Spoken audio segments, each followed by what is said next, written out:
Hey guys, what's going on? My name is Sam, or Chaotic, and welcome back to another GTA 5 video here on my channel. Now, how much money did GTA 5 make in 2017?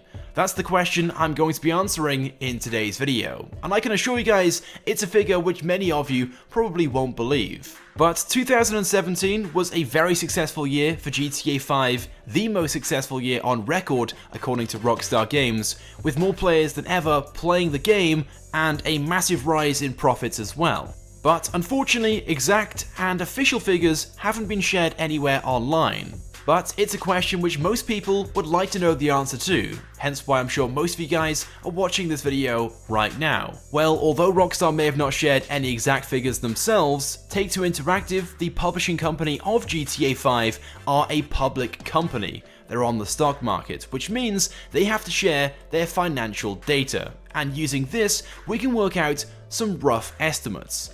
So let's start things off by discussing the game sales. Now, it was reported towards the end of 2017 that GTA 5 had now sold over 90 million copies worldwide since launch, which places GTA 5 as the third most sold game of all time, just behind Tetris and Minecraft, and 15 million of those copies were sold in 2017 alone. Now, the game still retails at a price between $30 and $40, which varies based upon the retailer, where you're trying to buy it from, and which country you're from as well, and in some cases is even more expensive than that. But just from game sales alone, the game generated somewhere between $500 million and $600 million, which I'm sure it goes without saying for a 4-year-old game is absolutely phenomenal. But it is worth noting this is the net revenue the game is generating before you take away the cost of sales.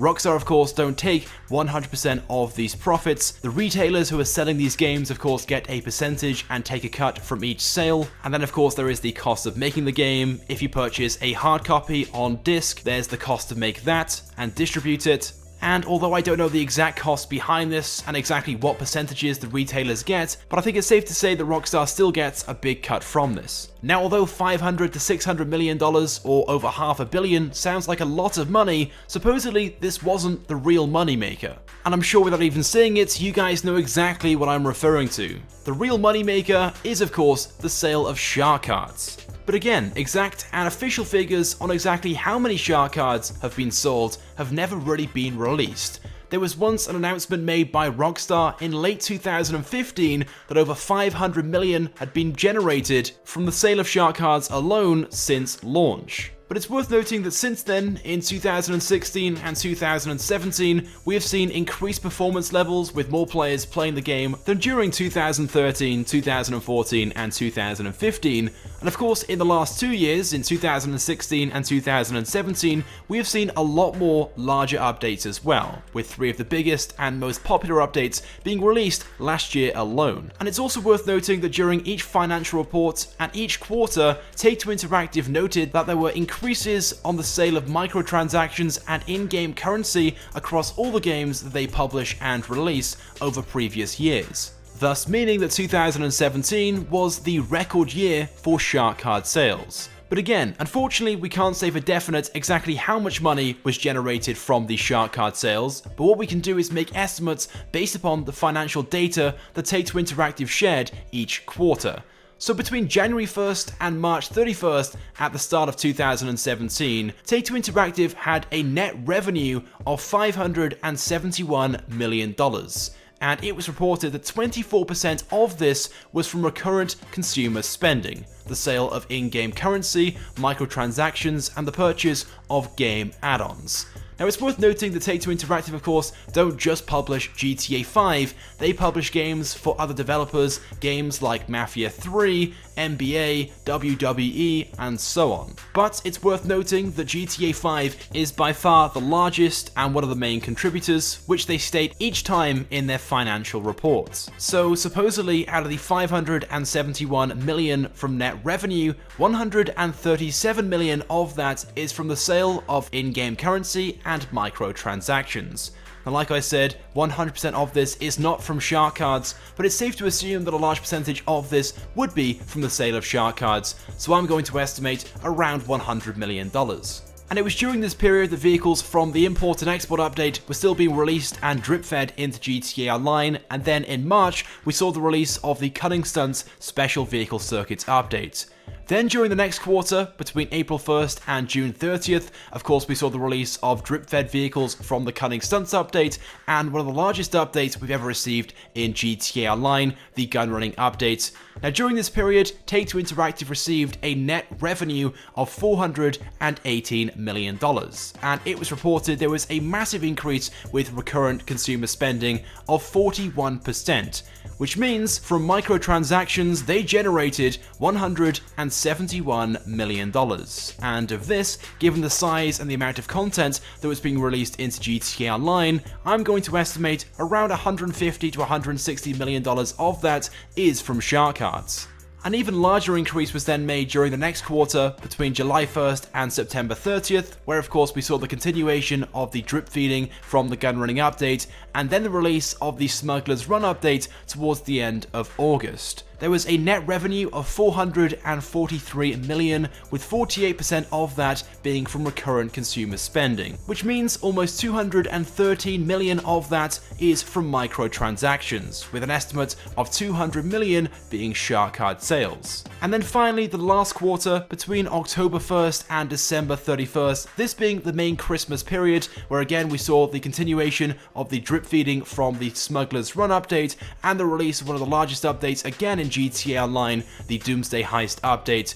During this period, a net revenue of $480 million was generated, with 32% of that being microtransactions. So out of the $154 million from microtransactions, approximately $140 million of that would have been shark card sales. So totaling up all the shark card sales then throughout the year, we can estimate around $600 million or so was generated just in 2017 alone. And I guess it's worth noting when it comes to microtransactions, there are far less costs than when you're trying to sell an actual copy of the game, because selling virtual currency costs nothing to make. But then again, the reason why shark card sales are up is because of the increased release of content in GTA Online, which is being released for free.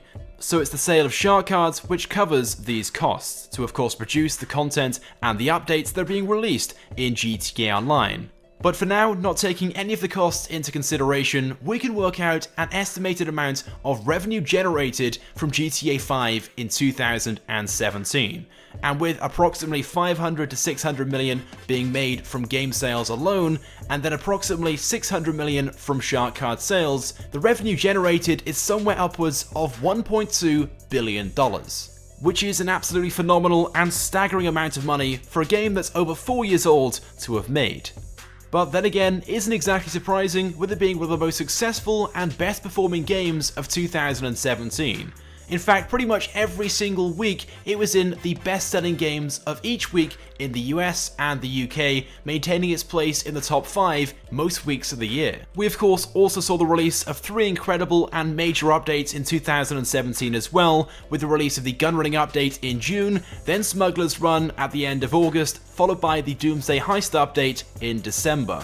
Now I realise all these figures are simply just estimates based upon the figures that we have from the Take-Two Interactive financial reports, and there are still all the costs involved with actually making the game, making the updates and all the content that's released into GTA 5, all the advertising and the stuff like that, and these costs are pretty significant as well, of course costing hundreds of millions of dollars. But the fact of the matter is, the total estimated revenue made by GTA 5 in 2017 is roughly $1.2 billion.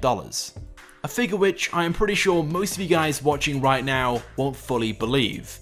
But there we go, that's what it is, and of course if you guys think differently, then I encourage you guys to go and do the research and figure it out yourselves, and you should come to a very similar answer. There were a few rumours going around towards the end of January and the start of February, which a few gaming articles had shared around, that GTA 5 had supposedly made over $1 billion in 2017, but at the time I could never find any source or any real evidence that this was the case. But of course, after taking a look at some of the numbers and the financial data shared by Take-Two Interactive, it seems pretty clear that Rockstar made a hell of a lot of money from GTA 5 in 2017. Anyway, but there we go then guys, with that being said, said, that is it then for this video. So GTA 5 in 2017 made over $1.2 billion.